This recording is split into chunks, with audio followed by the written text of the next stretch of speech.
What's going on, guys? VFlexI here, bringing you a Texas Hold'em video. This is the Pure Hold'em Texas Hold'em game that costs $20 to buy on Xbox Live.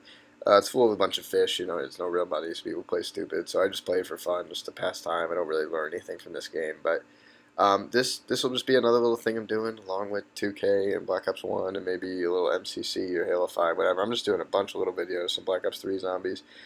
This is something I think that could be found interesting because I'm sure, as some of you know or anyone I talk to on Xbox, or maybe even some of my subscribers, I turned 21 recently, February 6th, so about, uh, 3 months ago, 3.5 months ago now.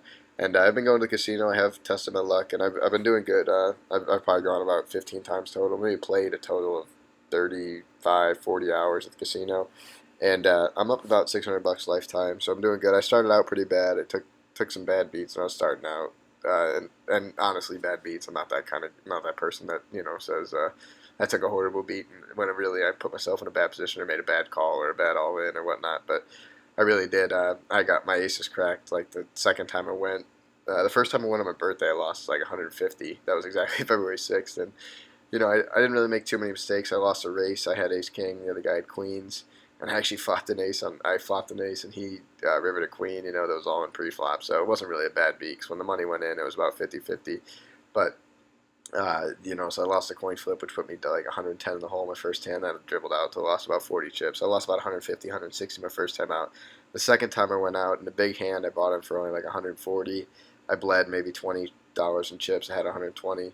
I hadn't played a lot, so 120 was a relatively big hand for me at the time, and I had aces, and I made a pretty good play. I limped under the button, or not under the button. I limped under the gun, and trapping with aces. Obviously, I didn't want 8 people to go to the flop with me, obviously, and a guy did re-raise like in the hijack seat or cutoff, maybe on the button. I don't exactly remember, but he had ace king, and I came over the top for my last 120. It was a relatively big shove, but I just figured I didn't want to take any chances, no, and I got this guy to call me with ace king, and if anyone knows Hold'em, aces versus ace king is like a 93, 92% favorite out of 100, so it was a pretty bad beat when he actually turned like or not turned, he flopped gut shot straight draw, queen 10 on the flop, and then jack came on the turn. It was pretty brutal, so that was a big loss for me. So I was 300 down, probably in my quote unquote career, which I only went 2 times to the casino, but starting out at the casino, I was already down about $300. So since then, I've gone 12, 13 times. I usually go maybe like once a week or maybe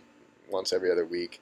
Play for 4 or 5 hours, or if I'm ever downtown at a Tribe game or a Cavs game, I'll stop in for a couple hours, and I've been doing good. So I've got myself up about plus 1,000 after that bad start. So I'm about plus 600 or 700 lifetime. But anyways, that's what I've been doing, so I really enjoy going to the casino, so I figure I'll kind of have a little series here. I do have a story for you today that I'll try and get through, but it was a pretty cool hand, and it ended up being kind of funny at the end because the guy was calling me like a bad player all the night and calling me a fish, even though you'll hear me discuss the hand. Really, I did nothing wrong in the hand. I made a really good play, actually, but he just gets mad, and there's a funny hand at the end of the game, kind of like near the last 5 hands before I left the table, like shortly there after the hand happened, but it was funny nonetheless. So I'll tell that little story while this is going on in the background.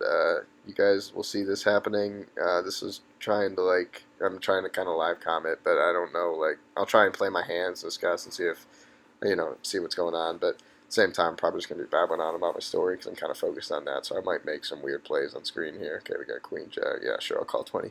Um, so I'll get into the story. Basically, the guy under the gun had 70 chips behind, and he raised to 13 at the Horseshoe, which is, well, it's now called the Jack Casino, which is in downtown Cleveland. It's a big state casino. Um, the blinds are $1, $3, and that's a small big. So this guy raised to 13, which is a pretty big raise. That's about average. A lot of people like to protect their hands in this kind of stuff. So, or in this kind of setup. But I re-raised to 30. I had pocket queens in the hijack seat, and the guy behind me in the cutoff had about 225 in chips, and he had me covered at about 270. So one thing I noticed that was important at the beginning of the hand that I'll mention now, and you'll see it comes into play later, is and this kind of gives a big hint, but I'm not gonna. I feel like it's better to tell now that, oh my God, look at that flop. I just flopped the nuts. Let's see. Hold on. Sorry. Sidetrack story. 390. I'll bet one. Sure. Go with that. But anyways, I'll get back on the story here. But this could be a big payday with this many people in the hand. And there's a lot of fish on this game that'll just call with a bunch of draws. Like there'll be someone who'll call me with like a 10 jack here, or like a queen king. There's just a bunch of fish in this game, so it's really easy to get paid off when you make a hand. But oh shit, that's a bad card. Well, it's still very unlikely anyone has had a pocket pair. It's almost impossible anyone had kings or aces, and almost very unlikely someone had tens. But I mean, I guess ace ten and all that shit's possible, obviously, but unlikely. Oh, that's a good card for me at the end. I always bet pretty draw heavy in this game because fish in this game, they always chase draws. So obviously I only left 280,000 behind into like a $22 million pot. Obviously 13% their money get called every time on the river, which is fine. So I figure I'd do that. So I always bet heavy on the turn in this game to make sure people commit their money. Yep, that's hand. I didn't even get to see anybody else's hand. I don't know. There might have been an ace out there, like a weak ace or something, maybe like an ace 7, ace 8.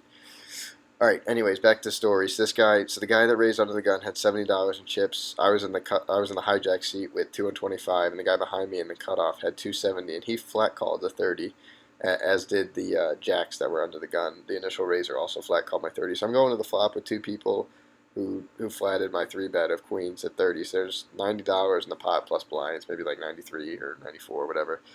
And the one, like I said, this is the one thing I was mentioning before I forgot to keep talking or before that hand came up. But this guy, this guy was like an average player, like a 6 out of 10, 7 out of 10, maybe slightly above average. But and if any of you guys know any good hold'em players, I wouldn't say it's a super hard concept to understand, but it is. A lot of people don't understand and do miss it about, and I never really did a video on it either, is implied odds. And what implied odds are, basically, if you make your hand, like what's the chances, like how many chips can you possibly win when you make your hand. And when you're playing an average player, and basically the tell is that he eyed my stack. Like normally I have my chips in my left and I shuffle chips in my right, or do whatever tricks I want with my right hand. And usually my left hand is resting on the table, oftentimes blocking my chips a little bit. But basically this guy was directly to my left, and my left hand was kind of blocking my chips. And what I noticed is I was kind of sit back in my chair so I can kind of see his face and where he was looking. He was like kind of dodging his face, like he was definitely trying to look at my chips, definitely see how many chips I had.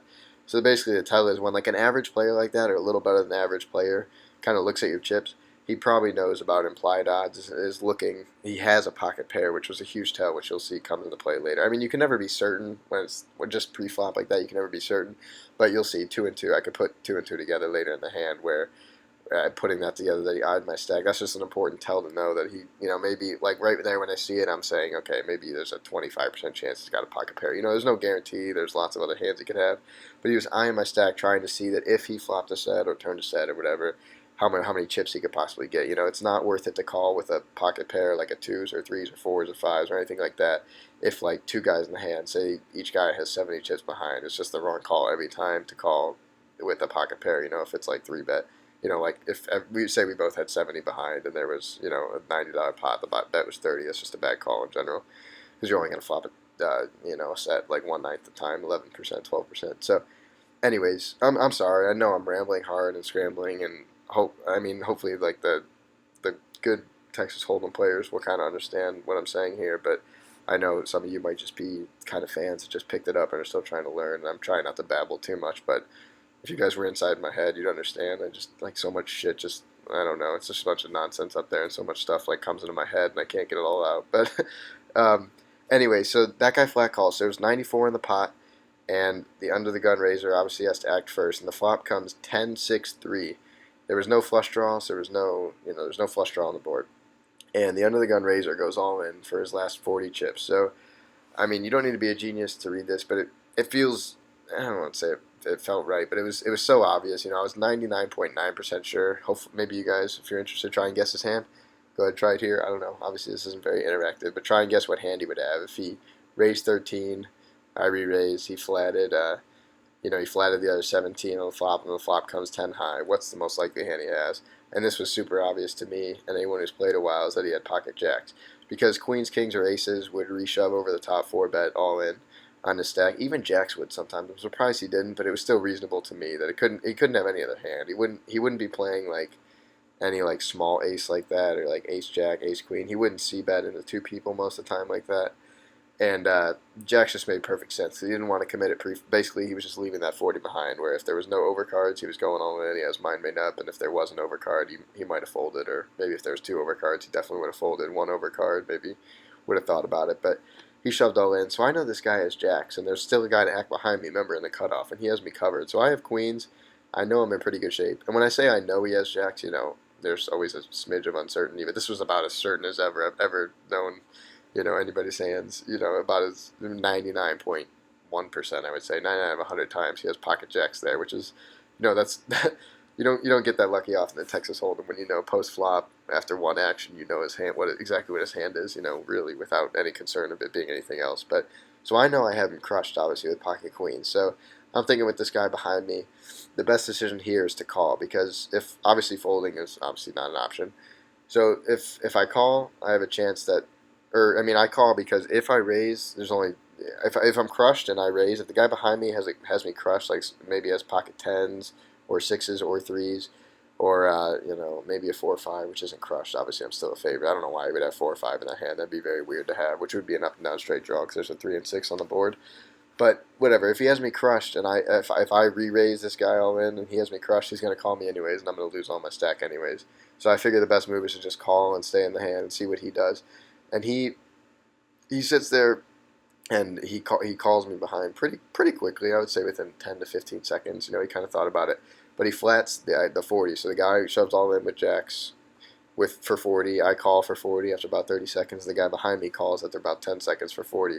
So now the pot's up to about 200, 220, and the turn card comes, and the turn card's an 8, and I have to act first, and I think about it for about 20 seconds, and I'm just eerily suspicious at this point because, that he eyed my stack pre-flop, and what could he possibly be calling me with that he connected with that flop? He's not going to try and float at this point. I've committed, about a third of my stack. He's not trying to float me, and he wasn't a good enough player to commit that many chips to try and float me, and then maybe if I check on the turn, he'd raise me, or if I bet, he'd check raise me all in on the turn.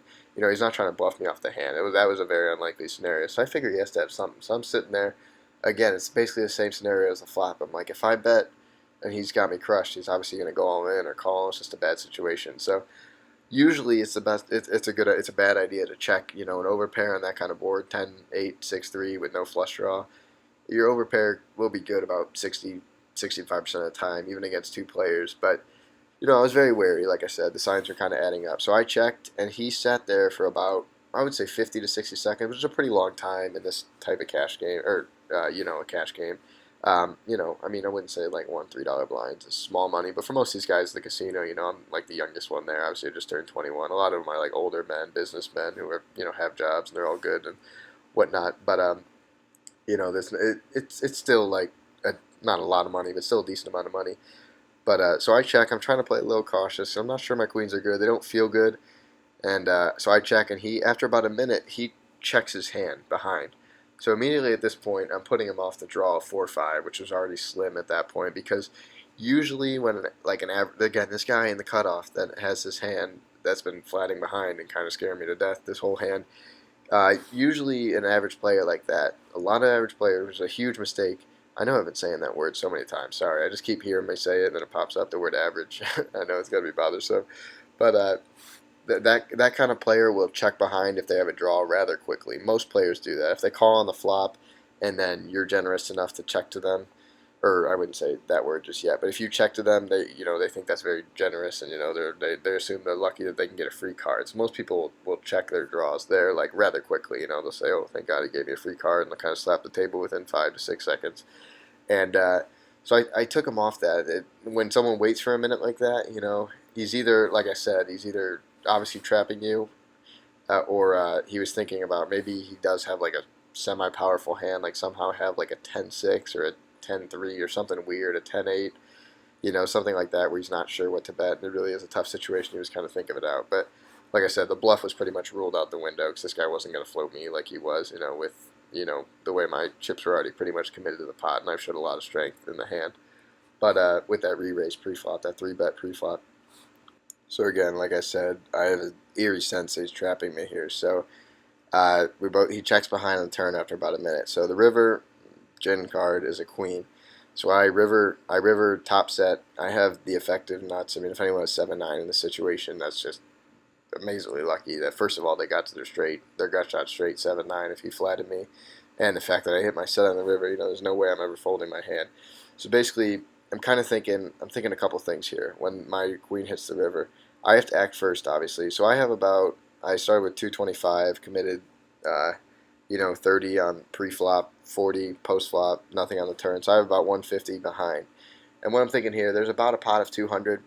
I figure if I fire all in, it might look a little suspicious no matter how much I wait. Because the reason an all in would be wrong here, and again, I've all these signs pointing up to this point shows me as a really strong hand, which and you'll see the result of this case, me going all in, I would have still got paid off. But in this case, it's the wrong play because I thought two things. One, if I check, that's that, or if I check that can't, that's a wrong play because I might if he somehow has like an ace 10 or an ace queen, which is obviously very unlikely because that would be three queens already out, or like a marginal two pair, like a 10-8 or something like that. If I check, he's gonna check behind, which is gonna lose me a lot of value in the long run. So I figure that's the wrong move. And then I figure an all in is the wrong move because for that exact reason, he'll probably fold ace 10 or ace queen or maybe even think about folding like a 3-10, 3-6 two pair, which obviously I know 3-6 and 3-10 make no sense pre-flop, based on the action, unless this guy is terrible and he's a really loose player and plays a couple random hands here and there to enhance his image as a loose player to maybe get paid off when he makes a big hand. But obviously, those maybe there's a 0.5% chance he has those hands, or whatever. So I figure if he does, maybe say out of any marginal hand, maybe say 10% of the time he has a marginal hand. So where if I go all in 10% of the time, I know I'm not going to get paid off and I'm going to lose that money. So I figure the best course of action is to bet like kind of a defensive bet, but it's not defensive. I'm trying to get paid off, but it's supposed to look a little fishy. So there's 200 in the pot. I had 150 behind. I bet $60, and he basically sat there for about 10 seconds and re-raised me all in. Obviously, I snap called. I'm never thinking he has 7-9 there. So I snap call. I have three queens. Like I said, that's the best hand. I did get paid off. He ended up having pocket threes, which, like I said, it made perfect sense the way he played the hand. I kind of was on the money, kind of reading him and kind of figuring that out. And it worked out the best because, like I said, betting that amount, if he has a set, which he did, obviously I just told you he had pocket threes, he had the best hand up until the river. When he had a set, if he has a set, he's going to re-raise me, which is exactly what he did, and I ended up calling off my stack. And for the other reasons I said, the other plays are bad because if I check, he's going to check behind with any marginal hand. So maybe 15% of the time he's going to check. Whereas when I bet that 50, he'll probably call me with some hands like ace queen, ace 10, or a two pair or something like that. He'll call me with those, so I'll still get paid off reasonably instead of just him checking behind. So I did get paid off. Ended up winning a pot of, I don't know, it was about $300. Well, I mean the pot total was about 500, but 200 of it was about $200 of it was mine. So it was a big hand for me, and I got lucky on the river, but I didn't do anything wrong. Essentially, if you guys anyone who knows Hold'em, obviously what I did was very typical and a very standard play and whatnot. But this guy was real mad, and he was just more so mad. I mean, because I did river him at the end of the day. He still did get really unlikely to make a two outer, but at the end of the day, if I don't hit that queen, I probably check on the river. And if he bets, I probably sit there for a while. And I probably am able to lay down my queens by the strength I told you he was showing in the turn, all that information I gathered. He was showing he was really strong.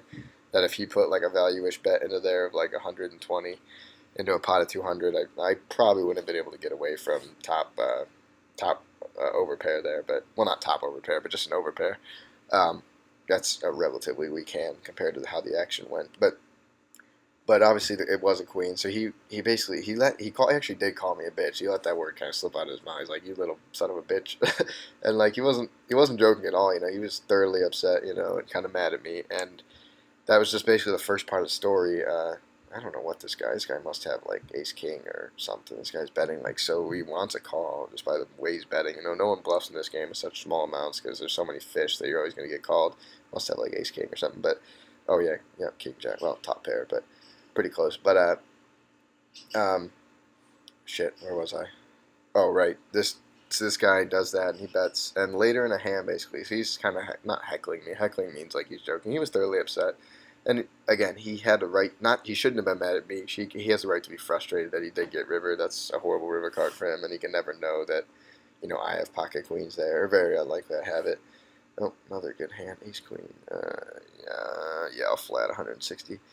I don't usually like re-raising with ace king or ace queen in this game just because a lot of times in this game you just play your big hand small, and I usually just like to see flops with ace queen or ace king where if I flop like top pair, top kicker like a queen pair, a king pair with ace kicker, or even two pair sometimes, then you can usually bet your hand. A lot of times you just get a bunch of fish to call you. So I like to get to the flop for cheap because a lot of times ace king or ace king queen can whiff completely. The flop always seems to come 10-9-3 when you have ace king.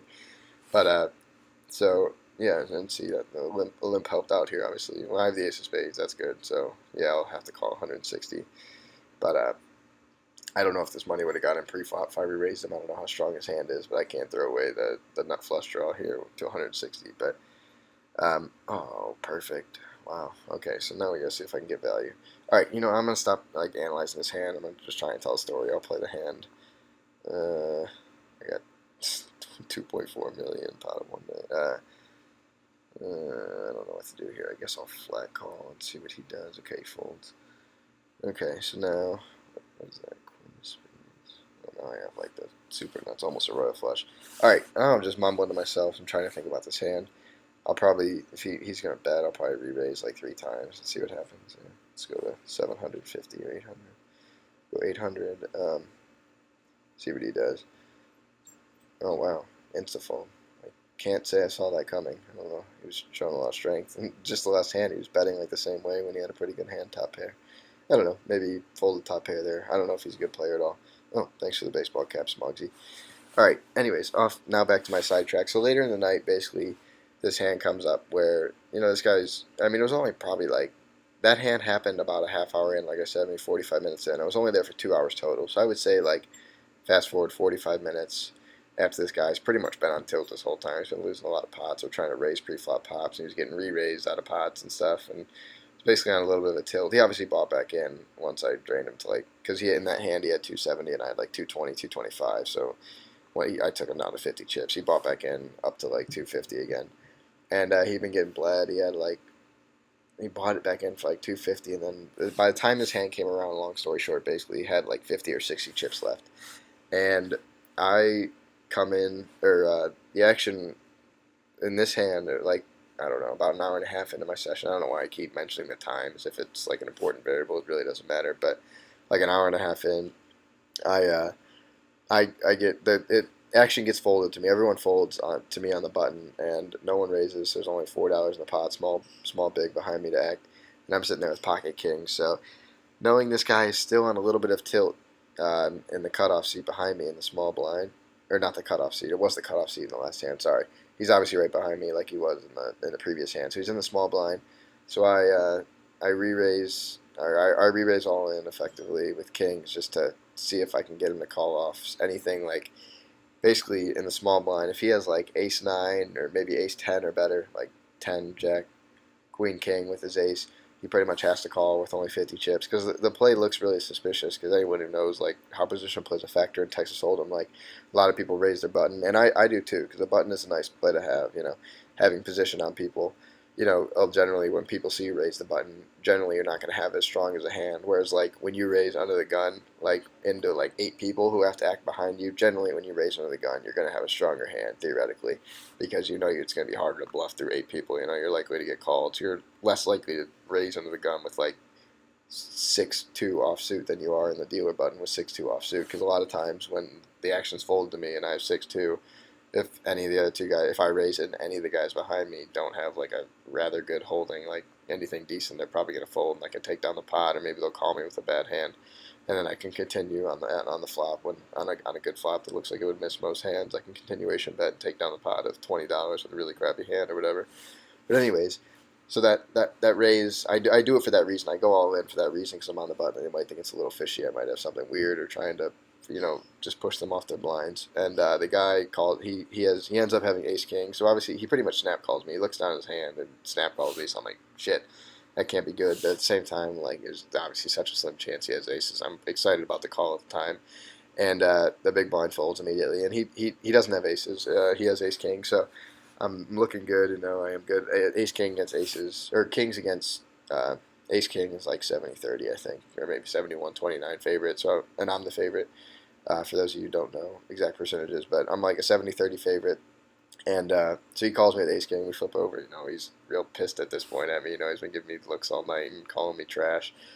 Even though and again, if you don't know Hold'em too well, I really didn't do anything wrong that one hand. I've read him pretty much like a book, and he got a little mad at me for that or something. And obviously the deck burned him with that Queen River card on the hand like an hour ago. But um, so I had kings, and the play basically worked again. He had ace king, but unfortunately he did flop an ace, and he did. I don't want to say suck out on me. Obviously, he flopped an ace, but he did beat me in that hand, so he stayed in. But it was just funny because he was still mad at me, and I wasn't a trap, but I got him to make a bad call. Not a bad call even. He's obviously going to call with ace king there every time. It's not a bad call, but I just thought it was funny that we got into a hand later where I plagued him right. I had kings and just decided it would be a good. I mean, generally, like you don't want to just shove all in for that amount of money. With a strong hand like that, because a lot of times small blind and big blind are just going to fold to you. But just the way that guy was set up with a little bit of tilt towards me, and he only had like 50, 60 chips, I figured it might be an effect, or it might be a good play, to see if I can get him to call me with like ace 10 or better, or like